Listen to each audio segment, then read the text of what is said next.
Hey guys, welcome back. Tisha here, back with another Sister Wives Season 13 review. So the season is over, and we're officially at the tell-all, and it's part 1. And we have yet another host. Go ahead, hit the like button, and let's begin. We start off being welcomed because we are now in Flagstaff, Arizona. Christine lets us know that the family is enjoying it and she is loving it. She feels like the people there are a lot friendlier. While Janelle says that she had a little bit more of a struggle and it took her a few months to feel like Flagstaff is home, which lets us know at this point that they've been there for several months, okay? I hate the way that they space these out because there's clips that they're going to be shown during the tell-all that we've already seen them show us and that we've seen confessional responses to. So it's clear that this is filmed out of sequence. So we're reminded that as a family, from the beginning of Mary and Cody up until Robin, that they have moved 19 times as a family, and how Robin hates the word transient. She wants it to be a thing where she's in Flagstaff forever, to the point where her bones are buried there. Cody says that he hates that they talked about this, and it's not like he just wants to move, that at 22 something changed. He did not have a home once he decided to become a part of their church, because the people that he grew up with would no longer accept him, and he struggled to find a place. And as I heard him say this, I said, okay. So one of Cody's problems is that he's always been looking for acceptance, and he seemed to not find his place. And I think that he thought that the addition of these many women would help him feel like he was wanted and desired, and it would bring him something that Cody has never truly fulfilled. He says home didn't feel like home anymore. I'm not sure why home didn't feel like home, because his family was a polygamous family and his parents were practicing polygamy. And if you're saying that you graduated from a high school class of like 30 something kids, then I would think that there's a lot more to it than that. But Cody likes to leave the important stuff out. He says he was trying to find a place that, they could fit in, a place where his square peg fit into another square hole. The bird says that all she wants from Cody at this point, because she's huffing and puffing, he's like, why you keep, doing that? Why are you acting like that? And she's like, I just want a commitment from you. I just want you all to say that you're willing to stay here and this would be the final move, because all of you all do this thing where you're not like completely sold onto it. And I hate that he won't say that he's definitely staying here. At this point, the bird is the only person that definitely wants this permanently, and she needs to be happy that they're there at all, because they're there because of her. Cody says that they never talked about leaving Lehigh until the law came, and after that, they saw it as the only option. That is his story, in my opinion, and he's going to stick to it. He said he got broken there, and he looks at Robin and says, so I don't want to promise you something that ends up not working out because of circumstances beyond my control. Janelle says she's okay with not having roots. Mary says, bloom where you're planted, but I can't predict the future. And the subject of kids come up after Cody is talking about whether or not he's going to stay, right? So the host asks something along the lines of, how's the adjustment been with the kids, and if Cody is seeing them enough. And Cody says something to me that reveals his true feelings. Cody says, you never see your kids, you never see your little kids enough, to be honest with you. And he does say kids and then changes it to little kids. Christine is laughing at what he is saying, and I'm wondering if she heard what he said, because he's saying that you never see your little kids enough. We already know that he considers the little kids to be Ariella and Saul, and sometimes he'll include Truly in that bunch, but it's rare, okay? He says, Gabe, Aurora, and Gwen are going to graduate. And one of the things that I'm looking forward to with them is where they're in Flagstaff long enough to where they'll want to come back there as well. It looks like that aspect of his plan has worked out because those kids are definitely still there. I remember seeing Gwen on Patreon, and it's been a while since I've watched her, but she did say at one point that when she was done with school there that she wanted to move, but I'm not sure if that's still a thing. If you guys know, let me know down below. Robin says that my intention, was for this to eventually be a thing, and I want us to all be in one place. And I don't understand how they could all be in one place when there's 4 moms, and a lot of those other children have no desire to be in the place where you're at. You would have been better off getting them to be in Utah than you would have ever been to get them to be there in Flagstaff, Arizona. He says, I just don't want to make promises, because when I make promises, and he points to the bird, she holds me to it. So he doesn't even hide, in my opinion, that her opinion matters more than a lot of the others. He's saying it right then and there. Like, if I tell Robin I want to do something, I'm going to do something, despite how he's disappointed his other wives and children. All that matters is his precious bird. We are reminded again about Mary and this catfish situation. Good grief. I don't understand why this is still a thing that we're talking about, because we no longer care. We get flashbacks of Cody and Mary, and at various points in the flashbacks, in my opinion, they're both acting like victims. She was doing life by herself, and Cody wasn't willing to cross a burning bridge for her. The host says after seeing the clips, though, that, what Mary had been through with the catfish, it had to create a sense of mistrust with strangers. And of course it did. But then she became friends with said strangers. So why are we having this conversation? Mary said she had to force herself out of her house and force herself to shop, and she didn't want to be around people. And I hate how Mary creates this narrative like she was such a victim when she took this upon herself. And because she continues to do this, it makes it hard for me to relate to her when it comes to this catfish thing, because I would much rather prefer, as I've said, as a lot of you all have said in the comments, if she would just be honest about the situation. We all know that Mary was going to leave. Cody said it's a matter of trust, and it's a matter of spending 5 years in Vegas without trust. But he trusted her enough to have her leave Vegas and come to Flagstaff. That doesn't make sense to me. Me personally, if I didn't trust you, the last place I would want you to be with me is to another place in Flagstaff where you can continue to lie and have me mistrust you. But Cody needed her there. Cody says there was negative energy in Vegas, but now bringing it up, it's not the same way, because they've moved on and they moved to Flagstaff and they left that behind them. Understand that I believe that that is the pitch that he gave Mary to get Mary to move there. Let's move somewhere, Mary, where we can start over again. Let's move somewhere else. We can, reunite as a family and rekindle this. Because if I recall, Christine said that she too felt like this would be a fresh start. Now, she waited until years later to tell us this, but she was going through her own stuff at that same time with Cody. Mary agrees that they left the funky energy back in Vegas. We get to see the trip of Mary and Cody that they took to Flagstaff in order to check out the various properties. And she hears him saying that we're going through a slow and gentle courtship. Now, she has a reaction to this, but she doesn't say anything. She just reacts. After the clip, she says, because the host is like smiling and saying, I see that there was some embrace there and whatever else. And she's like, yes, I'm gently pushing my agenda. The host says that in a different culture, they'd shake hands and move on. But here, the both of you are trying, and that in itself keeps you, far, on the path. Is that fair?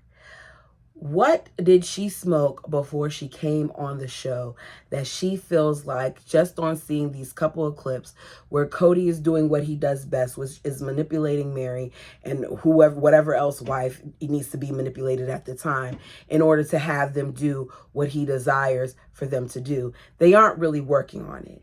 He says that they have a commitment to marriage and that they discovered that their baseline, that the baseline for most people as they're married for a long time, it gently changes. But him and Mary had an abrupt change. And I want to know what Cody felt like the abrupt change was before Mary corrected him. Was it Robin? Was it the loss of their baby that they had together? What was the change? Because before they were jacked up by the catfish, they were having problems. Cody claims that they were working on it and in a direction where they're trying to be fully mended. Mary says, I look forward to that. I don't feel like we had an abrupt change, however. I feel like the realization was abrupt. It was moving into a different direction for a long time. He does agree with that. From there, they all had to figure out what they wanted and they moved forward. He says, again, this is like a new beginning. The past is gone. The past is gone. How? Because he never forgave her. So the past really wasn't gone. Cody likes to say things that sound right, but I don't think he really believes the words that are coming out of his mouth. He says that you just got to cut it off and it's just got to be dead. And that's what he did. He cut Mary off and he killed the relationship. Actually, she said you got to cut it off. And he did that. Mary continues, she says, to mourn what is gone. And as I hear Mary talking, I say over and over again, why would these women who supposedly care about Mary and feel like she's so important to their family and all these other things, why would they want her to continue to suffer and to move with them to Flagstaff, knowing that Cody at this point admittedly isn't having a relationship with her? I really want to know why. He claims he's looking at a future with her, and Mary continues to have hope for what could be. The Bird says it was so very present, when the two of them were mourning the relationship loss. And it affected us so much. Did it really though? Because you're saying that it affected you all so much. And Janelle kind of agrees to it. But y'all are having good marriages. She's the one who's not having intimacy. She's the one who doesn't have a man that loves and cares for her, right? That's her. Meanwhile, y'all are sitting there. Sorry, my nose ring is driving me nuts. Y'all are sitting there and y'all are enjoying life and y'all are getting to do whatever it is that you want to do. And she's stagnant in that relationship. There's nothing good that's coming from this for her except for what? Putting money into your pot? I don't get it. She doesn't have a good marriage. The fact that she's having to ask her husband if it's okay while they're walking in the cold, if she puts her arm in his arm, shows that. Cody says that, this whole thing affected the family, and Janelle agrees, saying that, it's so much deeper than just the relationship with the husband and the wife. It turns into, the wives and their dynamics, and then it also affects the kids. And I hear her saying this, and she brings up the kids, and that's why a lot of these women stay. And I truly believe that's one of the main reasons why Mary stayed, because of those kids. Mary wasn't happy for a long time. And of course, because of her faith. Cody and Mary are spending much more time together. She's excited to let us know that he recently called her and asked her if she wanted to go to dinner. She said, I had a lot of work to do and I was busy, but he called me and I said yes. And he was like, if I knew that, I would have stopped. She was like, no. I had to pull all-nighter, but you call me and I'm there, baby. He says, all right, then I'll call again. And in this moment, if you didn't know any better, you would think that something was going on here. But for him, it's all an act. The host says, it's almost like they're dating again. And he says, yes, we are. It got nasty. I'm not forgetting about the good times, but it's a new day, a new date. It's a new girlfriend. It's a new person, and we have history. The host is sitting up there as he's saying this, smiling like Chester the cat, because she's just so excited that he's saying this, and she's just eating it up. But I see that this is a farce. I see that this is just an act. Cody doesn't really believe the things that he's saying. At least, I don't think so. The host asked if the physical awkwardness has gone away. Mary says it's still there at times. He says it's like a newly dating couple. The fact that you're saying that your relationship is like a newly dating couple is concerning to me because you've been married for a long time. Is this really healthy? Get a new therapist because Nancy is trash. We come back from commercial break and we're with some of the kids. We have Gabe, Aurora, Garrison, Gwen, Maddie, Hunter, Isabel, and Dayton. Not quite sure why Dayton was there because he did not say a word. They talk about the big move and how they handled it. Then again, I don't think Isabel said much either. We get flashbacks of the things that were said with the kids. Gwen says that she was right when she said that the guys there are hotter. She said, but she wants to also add that they're nicer and taller as well. They're asked how it is at school. Aurora says everyone is open and very, very friendly. And majority of the people that have talked to her, approach her first. Then she says that, she's had negative and positive interactions at school. So is everybody very, very friendly if you've had negative interactions at school? It just means everybody's not friendly. Hunter feels like they don't have to be defined by their parents, especially now because they've been out for a while, that they have learned to kind of develop a thicker skin. We see Gabe's reaction to the move. We're reminded of how he wasn't happy and how he was depressed and he was sad and he felt like he was going to lose it all. He wished that his parents saw how hard he was working. And Gabe admits that the transition was a lot easier for him than he thought it would be because he had a much larger support group. He could go to his older siblings to get advice, and being able to go to people like Maddie and Hunter helped him. He says, I'm not going to lie, though, the move was hard.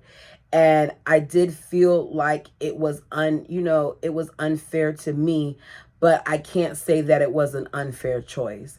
He's such a bigger person than I am because I feel like it was an unfair choice.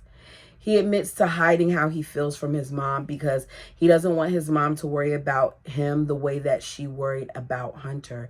And as I'm sitting there listening to him talk, I just can't help but think about how loving and sweet it is that he is more concerned about his mother's feelings at times than his own. My kid kind of does that too sometimes, and I have to remind him, like, don't worry about me. I'm good. Let's focus on you, because he always wants to make sure that I'm good. I think it's just something that is just in some kids, and it seems like Gabe is one of those kids. So Hunter says one of the things that haunts him to this day is the way he was with the move, how childish and immature he was about the move to Vegas. I don't think that he was either one of those things, but this is Hunter's opinion of himself. And since Hunter's one of my faves, I'm going to let him say that, he was childish, even though I don't believe that he was. I believe that he was going through his emotions and his feelings, and he had every right to be upset with his parents. Just my opinion. You all tell me yours. He says that Gabe is much more mature than I am because I made it about me, where I feel like Gabe made it not just about him, but about everyone. Gabe says, when it comes to the move, Hunter helped him a lot during the move. He gets choked up and begins to cry. And as I hear Gabe talking about how much Hunter supported him, I can't help but feel like this is one of the sweetest things that we've seen in the last several episodes. And I just love how these siblings have shown up for each other. I know personally that there is nothing that can describe the bond of a sibling. If you're, a person that's grown up with other siblings, you know what I'm talking about. Even if you don't get along, when it comes down to, your siblings and others, you're going to have your siblings back in most cases. And I just love how these kids, these older kids especially, have each other's backs. He says his brother, was always checking on him. He was always making sure that he was okay, and he was asking, how he felt. And he was someone that he could turn to when he really, really needed someone to talk to. Sounds to me like, unlike some of the parents, that Hunter gave him a space to really express himself and didn't push his brother's feelings to the side. He embraced them and heard him out and allowed him to feel whatever it is that he needed to feel, rather than saying he needs to grow up or mature, all the other things that was said by their father. Hunter heard him out. He said with the move and being alone for a while and not having anyone to talk to, being able to have Hunter was vital and it was key. And as he's talking and he's crying, I just want to reach out and grab him. I did, y'all. It made me... I feel like I'm going to cry now. Because I look at these kids now and the things that they've been through and even the stuff that has happened with Garrison, and I can't help but think about how, you know, how much you need one another. I remember when my brother passed and how when I saw my younger brother, the moment that our eyes locked, we both just burst into tears because he didn't have to say anything in order for me to see his pain and to feel his pain and to relate to what it was that he was going through. There's just a certain bond that siblings have where you just get each other. And in that moment, with all these other people around us, I knew a little bit about how he was feeling. So I sit here and I see these two talking about each other and I see the love that they have for one another. And I can't help but think, you know, about how they were there for each other, probably, you know, with recent events with Garrison. So he's thankful for his brother. Hunter says the move was tough for him when it happened, but when he looks back at it and he thinks to now, Vegas, you know, was where he had some of the best years of his life. And he's hoping that, you know, the same could be said for the other kids. Oh, excuse me, in their experience in Flagstaff. He feels like they're asking, you know, the kids how they are now. And Maddie says, looking at them now, she feels like the kids have gotten closer. Gabe says, you know, they are closer now at school than before. Gwen lives like 30 minutes away, so they make sure that they spend time with each other more at school. Aurora claims that they reach out, you know, for each other and that they've supported each other and they can relate to each other. But let the bird tell it her kids were outsiders. So when did they become outsiders? Because this is yet again another time where your child is saying how included she is. The bird made them outsiders with her lies. But I'll continue. So we're back to the parents and this move. We see the many meltdowns of the parents. We don't care. As Cody is watching, we see him fussing about a dolly, and then they left the truck door open, and then how now I guess I'm supposed to throw my sugar honey iced tea in it. And then he's like, I'm not supposed to say that word as he said it. Cody, you've cursed several times. We've seen it. We don't care. You only care because you're realizing that they didn't cut it out like some of the many other things that you've done over the years. We see his tearless cry as he hugs Caleb. We see the cries from Leon saying goodbye. And then watching this as they're showing, you know, the kids, the older kids saying goodbye, Cody in studio while at the tell-all actually tears up. He says, I've been really focused on getting out there, and seeing my kids leave was the realization that we're going to be separated. It hit me hard and it kind of broke my heart. And I wonder, given that situation and how that broke his heart, you would think he would have fought harder during the pandemic to maintain a relationship with his kids. You would have thought that he would have fought harder before the pandemic to make sure that he was seeing them and spending time with them, but he didn't. Christine says it's been hard, you know, separate, that she goes days without seeing her family at a time. And Janelle's like, yeah, well, the same thing happened in Vegas too. You know, I go days without seeing the adults. You know, I got lazy in Vegas. So now, even though sometimes I don't really feel like it, I get up and I spend time with the family. And I want to know how long this lasted, because I'm starting to think that some of these interactions that they had, if she's telling us she went days without seeing the adults, means that you were just seeing the adults for the purposes of filming. We then get all the potty words from all the family. Cody is asked if he's a poo-poo head, and he starts to admit that he is, but the bird interjects. Christine says after he cursed, that day, he did apologize profusely to the cameraman because he was mortified. I don't care what he did. He just wanted to make sure it didn't get out. We talk about Mary and Lizzie's Heritage Inn. We're reminded that Mary got this place the bread and breakfast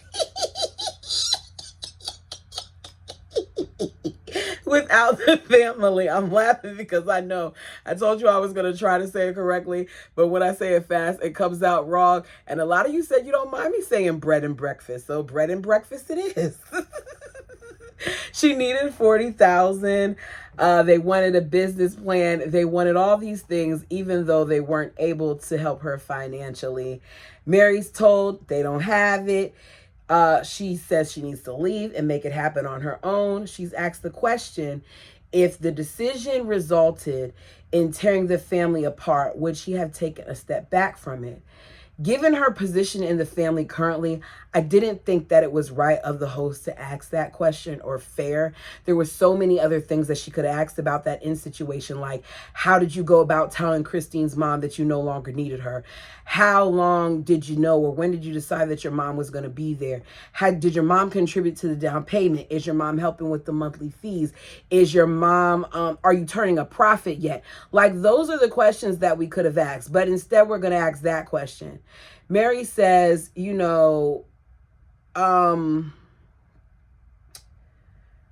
this was a dream of hers and it was important to her, and she didn't feel like she was being selfish. It was a dream of hers that she worked really hard to get. So to me, that makes me sound like whether they had a problem with it or not, she was going to go for it. What to me would have been selfish, because we see the clips of Cody calling her selfish, is if she took the money from the family and she didn't give it back. Where Mary messed up for me was her including Christine's mom in on her dream, having her come and look at the place, saying that I would want you to work here and all those other things, saying that, her mother could run it, telling Christine that her mom could run it, just for her to then change her mind. I think another mistake that Mary made was including them on any part of the conversation for the house, because she already knew that she did not want them to be a part of the decisions for the house. She just wanted their funding. She never wanted them to be a part of her business. And she was trying to get that house by any means. And if you wanted it that badly, then you should have turned to your family, since you wanted it to stay in the family and not your husband and the other wives. Cody says he never thought that, this was a good investment or it was beneficial. But he's glad that she got it. He felt like, he had bigger things to deal with than the purchase of this. And to him, her trying to get this house was just an irritation. It's an irritation because it was something that she wanted on her own. It wouldn't have been an irritation if he was included in on it, or if it was something that he wanted. He said in his mind, it didn't pass the sniff test. And I just don't understand what it mattered, or what it matters at this point when the family didn't invest in it and it isn't her investment. And let's be clear, maybe if it wasn't for Mary's businesses, maybe the bird wouldn't have that $1 million house that she's in. She says, okay, so after you say all of that, are you good with me? And they ended on that. I know there's some things that I left out in this. With tell-alls, they do a lot of talking about things that we've already spoken about. So if there's something that I left out and you want to talk about it, leave it down below. I'm sorry this is so short, but y'all know one thing about me. I'm not going to give you a fluff piece just to get to a certain timestamp. I think that it's clear to me that with them continuing to change these different host, that they were trying to figure out who would be the best fit. I don't understand why we left Tamron Hall, and then I can't remember the other person, but she was, decent, but I guess she pushed a little bit too much. And now we have this young lady. It's just too much for me. I also don't like the fact that we're still not calling out what we really know. which is that there's no way that this move has been that beneficial for this family when they're so far spread apart. But we'll see what the next part brings. Go ahead and check out some of the other content that is on the video. Not on the video. On my channel. Thank you so much for your time. We're on the road to 1,500. Weird number, I know, but that's what we're on the road to. If you haven't done so already, please subscribe. Share one of the good videos, not this one, because I think this one's a little trash, but share one of my good videos to, someone you know. I'm trying to grow a little bit here. Until next time.